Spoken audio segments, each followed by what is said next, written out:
Hola, buenas noches a todos. Les habla una vez más su servidor Guillermo Huerta Guerra, miembro de la Primera Iglesia Bautista de Monterrey, cuyo templo está ubicado en el cruce de las calles Aramberri y Guerrero, ahí frente al Mercado Juárez. El título de la meditación de hoy es La soberanía del Señor. Y antes de iniciarla le pedimos lo mismo de siempre, que prepare nuestros corazones para que esta breve reflexión sobre su palabra sea de edificación y de bendición para nuestras vidas, pero sobre todo, para honra y gloria suya. Conocimos un pastor en Harlingen, Texas, cuya comunión con Dios era constante.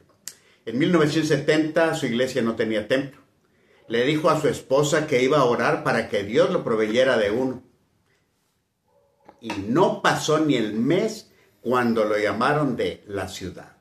Y le llamaron para decirle que una asociación que atendía a ancianos iba a cambiar de domicilio y decía abandonar el edificio a alguna iglesia que no tuviera templo. Supieron que él buscaba uno. Le pidieron que llevara cierta papelería de la iglesia y $34 o algo así para legalizar el cambio. Regresó a casa con llave en mano, moviéndola como campanita y diciéndole a su esposa: ya tenemos templo. Dios escuchó y contestó nuestra oración. Cuando se le pedía que hablara al respecto, lo primero que hacía era darle todo el crédito al Señor. Decía que las bendiciones recibidas, la única aportación que él hacía era su constante comunión con Dios. Decía que eso le fortalecía su fe de una manera tremenda. Comentaba que en todo momento y en cualquier lugar siempre buscaba la manera de estar con Dios para alabarle. Si estaba en la casa, lo hacía orando y leyendo la Biblia. Al conducir el carro, lo hacía escuchando cantos de alabanza o meditando sobre pasajes leídos con anterioridad. De esa manera, mis hermanos, su casa, su auto o cualquier otro sitio donde pudiera alabar o estar en comunión con Dios, ese pastor lo convertía en su monte Horeb de adoración, pues el Señor era para él el soberano de su vida. Como él, cada uno de nosotros podemos hacer lo mismo ahora. El viaje en carro para ir a la escuela, a la oficina o al súper puede ser aprovechado para meditar sobre algunos de los pasajes bíblicos más conocidos, tales como la liberación del pueblo israelita, o el que nos habla del día en que Josué detuvo el sol y la luna, o aquel que narra la tempestad que estaban viviendo los discípulos en el mar de Galilea y cuando llegó Jesús caminando sobre el mar. Meditar sobre estos pasajes hace reflexionar y aceptar que las leyes naturales o las del universo nunca aparecerían en el índice de algún libro que tratara sobre la soberanía del Señor. Por ejemplo, trate de recordar lo siguiente. Cuando los israelitas salieron de Egipto y se vieron copados a sus espaldas por Faraón y adelante por el Mar Rojo, empezaron a cuestionar duramente a Moisés. Pero el noble caudillo no se desesperó. No se esperó ante aquella situación, pues confiaba en aquel que siempre tiene el control de todo. Así, con toda su fe puesta en Dios, le dijo al pueblo: no temáis, estad firmes y ved la salvación que Jehová hará hoy con vosotros, porque los egipcios que hoy habéis visto, nunca más para siempre lo verás. Jehová peleará por vosotros y vosotros estaréis tranquilos. Entonces Jehová dijo a Moisés: ¿por qué clamas a mí? Di a los hijos de Israel que marchen, y tú alza tu vara y extiende tu mano sobre el mar y divídelo, y entren los hijos de Israel por en medio del mar en seco. Y así sucedió. Las aguas del Mar Rojo se abrieron haciendo un pasillo con paredes de agua. Pero ¿cómo? Eso es imposible, dirían los estudiosos de las ciencias naturales. Una propiedad física dice que el agua toma la forma del recipiente que la contiene y sube su nivel hasta una superficie plana y horizontal. Y nosotros agregaríamos sin pasillos en medio. Pues sí, Pero en el libro de la soberanía de Dios hay una cláusula que autoriza ignorar dicha propiedad cuando sus hijos están en peligro. Como diría algún juez, al lugar. Bueno, ¿y qué decir cuando aquella fuerte tempestad azotaba la barca de los discípulos y Jesús fue a ellos caminando sobre el mar? La palabra de Dios dice: mas a la cuarta vigilia de la noche, Jesús vino a ellos andando sobre el mar.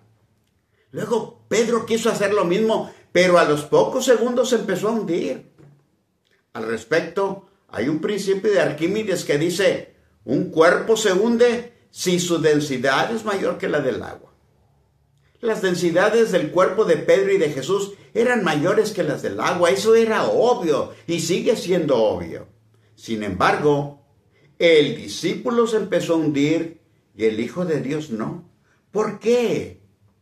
Sin temor a equivocación, se puede afirmar que esa madrugada entre las 3 y las 6 de la mañana, Jesús trató de forma muy diferente al principio de Arquímedes y a Pedro. Al principio de Arquímedes lo ignoró y lo lanzó por la borda al fondo del mar. Y a Pedro le preguntó por su fe y luego lo subió a la barca. Conclusión: cuando los hijos de Dios corren peligro semejante al de Pedro en el mar de Galilea, Jesús o la fe en él invierten las densidades según convenga. Otro pasaje para meditar. ¿Qué le parece el que hace referencia a la ocasión cuando Josué detuvo al sol y la luna? Recordemos la narración bíblica de dicho suceso. Dice: entonces Josué habló a Jehová el día en que Jehová entregó al amorreo delante de los hijos de Israel. Y dijo en presencia de los israelitas: sol, detente en Gabaón, y tú, luna, en el valle de Ajalón. Y el sol se detuvo y la luna se paró, hasta que la gente se hubo vengado de sus enemigos. Este pasaje como que nos da permiso de hacer esta pregunta imaginaria. ¿Qué habría sucedido si Isaac Newton hubiera podido retroceder en el tiempo y llegar a donde estaba Josué en el campo de batalla?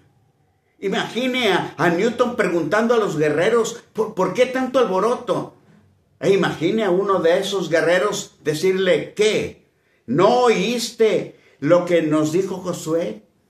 ¿Que iba a detener el sol y la luna? Ante esa respuesta, Newton iría en busca de Josué y cuando estuviera frente a él, tal vez le hubiera dicho: Señor, me acabo de enterar que usted quiere detener el sol y la luna y pues debo decirle que eso no puede ser, porque todo cuerpo en movimiento continuará así a menos que una fuerza lo detenga o lo cambie de dirección. Y permítame decirle con todo respeto, señor Josué, que nadie puede hacer eso con ningún astro del cielo. Después de escucharlo con atención, Josué tal vez le diría: muchas gracias, señor Newton, pero debo hacerlo. Bueno, es Dios quien lo hará. Yo solo hago lo que Él me dice. Permítame, ¿sí? Entonces Josué ordena al sol y a la luna que se detengan. Josué se va con paso firme y seguro, y Newton lo ve pasar como diciendo para sus adentros: lo que hace la ignorancia. Sin embargo, al paso de las horas, Newton ve que su sombra y la de otros siguen estando en la misma posición, que no se mueven, que no cambian y que tampoco oscurece.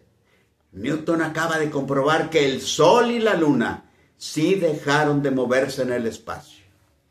En ese momento hacen regresar a Newton a su época y al llegar saca sus apuntes y empieza a anotar algo así como esto: Ley A.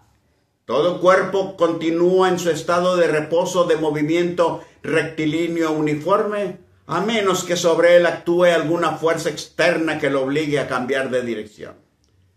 Pero agrega ahora, ley B.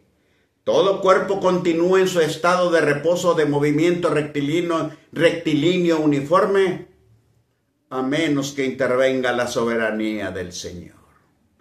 anotación en la agenda de Newton.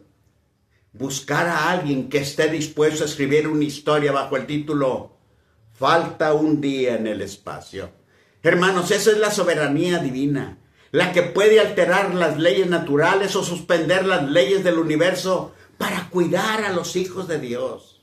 Jesús igual, en su soberanía divina, hizo tantos y tantos milagros que si se escribieran uno por uno, dice Juan en su evangelio, que ni aún en el mundo cabrían los libros que se habrían de escribir.